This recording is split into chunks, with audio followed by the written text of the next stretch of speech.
Okay, kami po yung nagtinda ngayon mga kalakay dahil nag-day off yung ating kasama.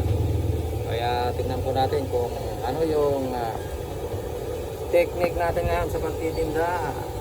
Dalawa kami ni Kabakad. Alright. Good morning, Kabakad. Ano, kumusta ang morning mo? Ay, maganda kasi sunod-sunod yung mga bumibili, di ba? Alright, kasalukuyang nagluluto si Kabakad. Ako yung taga-tinda, di ba? Yan ang teamwork namin. Mas gusto niya yung magluto kaysa magtinda, kaya ako yung taga-tinda ngayon. Okay.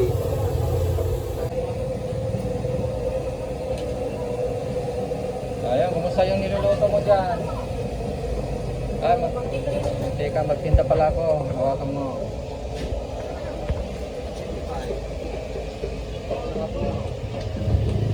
Tignan natin yung niluluto ni Kapagad. Wow, ang dami yata. Ilang piraso yan, Kapagad? 40. Wow, 40 piraso. Maximum 40 pieces. Tignan nyo yung ating burner, mga kalakay. Kahit luma na, malakas pa rin. Luma na po yan. Pressurized burner po yan. Yan, kaya niyang iluto yung 40 piraso kasi malaki yan eh. Malaki kapag ka binili mo ito pagpago mga 3.7. 3.7, meron ding mas mura siguro mga 3.2 kapag ka naghanap ka sa ibang mga bilihan. Yan. Meron po kasing nabibili sa Shopee o Lazada, pero ang alam ko yung mga mas maliit. Hindi ko lang alam kung mayroong ganitong malalaki. Ayan mga kaibigan, pagka nagsalang po tayo ng 40, kailangan malakas yung ating burner.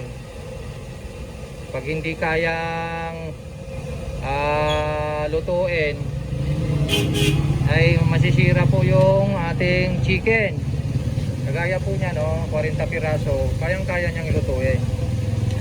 Depende po kasi kung gaano kalakas yung ating pwesto, mga kalakay. Dito sawa ng Diyos ay malakas naman. Yan, medyo malapit ng maluto yan. Inahanda na ni Kapagod yung susunod na salang. Yung chicken skin ba yan, Kapagod? Ayun, chicken skin ang susunod na salang, mga kalakay. Ayan, alternate lang. Yung ginagamit nating breeding dyan ay parehas din sa ginagamit natin sa chicken parts. Okay, medyo nagsilutangan na kaya ihina na natin yung apoy, mga kalakay. Ayan, bawasan na natin. Mga 4 to 5 minutes. Bawasan konti. Alright, para hindi masunog. Ayun, magtinda muna tayo, mga kalakay. Huwag natin kalimutang halu-haluin yung nasa ilalim, kailangan ipaibabaw para pantay ang pagkaluto. Ayun, titinda na naman tayo. Ayan, hindi tayo kasi magandang maka-video kasi wala tayong kasama. Lumabas si Kapagod. Ako ang nagluluto ngayon at nagtitinda. May binili lang siya, mga kalakay. Alright, halos nakalutang na lahat. Yun, pagka inahalo-halo natin na ganyan, parang magaspang na siya. Ibig sabihin ay halos luto na, mga kaibigan. Ayan tignan natin kung may legs. Yung wings, nakalutang na yung mga wings. Yung legs natin ay tignan natin kung nakalutang na. Ayan legs natin tignan natin yan, legs. Nakalutang na, ibig sabihin ay luto na po yan. Kaya yan lang kasi ang nahuhuling naluluto, kaya sure na luto na lahat yan. Yung legs lang kasing inaantay natin eh. Kaya pwede na natin hanguin lahat. Alright. So, ihina na natin. Oh, yan. Oh, pumuputok-putok pa. Ang naiwan na lang na po, yung maliit. Yan oh. Mali maintenance na apoy niya yan, yung maliit. Para pagka pinalakas natin ay diretsa na lalakas yan.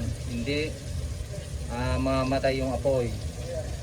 So ayan, pwede na natin hanguin. Okay. Andyan na si Kabakot. Ayun. Ay, bumili pala siya ng pagkain guys. Kaya hanguin na natin. Ganun lang kasimple.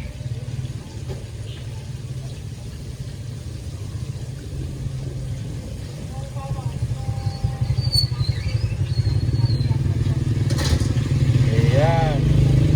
Sa tandaan po natin, kapag ka lumutang na yung legs, ay siguradong luto na lahat yan. Kasi minsan, pagka maraming customer, pwede nang hanguin yung mga ibang parts kasi nagmamadali tayo. Pero yung legs, medyo ipaiwan natin. Pagka dumating yung peak hour, mamaya, pagka peak hour, sa alas 10 hanggang alas 12:30, ganun ang mangyayari. Pero sa ngayon, maaga pa naman, alas 8:30, konti pa lang yung tao. Kaya hindi tayo nagra-rush na magluto. So diskarte lang po yung ating pagluto mga kaibigan. Bagaman ay naabutan pa rin tayo ng ating nalulutong chicken. So yan po yung ating chicken oh.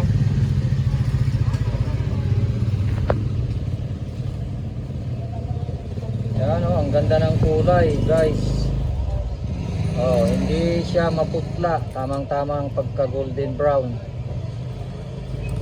Kulay pa lang ng chicken natin at napaka-fluffy ah. Kulay pa lang natatakam ka na. Yan, yung legs natin oh, parang Jollibee oh.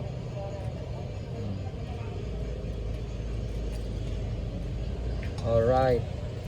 Maliit lang yung ating chop mga kalakay. Depende po yan sa ating pag-costing, kung paano tayo mag-costing. Depende po yan sa laki ng chop natin. At depende sa ilalagay nating presyo, kung magkano ang presyo natin. Yan, maliliit lang yung chop natin guys.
kaibigan at mga kalakay, pauwi na sana kami.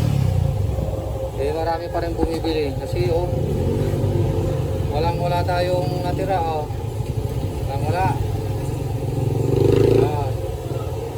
Nauubusan. Hindi tuloy ako nakapag-video ng mga bumibili dahil ang dami, grabe. Ito, nagluluto pa si Kabagat. Ganun natin.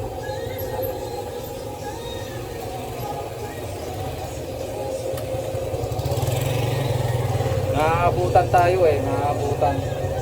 40 piraso na yung ating niluluto. Naabutan pa rin. Ilan yan? Baka 50 piraso na. 20 na 30. 38 piraso. 20 plus 38. Ay, 20 plus 38, 58. Patay, grabe. Overcrowded na yan. Overcrowded mga kalakay. Wala tayong magawa dahil talagang Wala kasi may dapat naabot na. kami guys. Tapos wala na kami ano. Wala na rin kaming manok. Ubos ng ilang so. Okay, hanggang dyan po yung ating vlog mga kalakay. At kami ay pansamantalang papaalam hanggang sa muli. Tayo ay diretso sa pagtitinda ng fried chicken. Alright, bye-bye!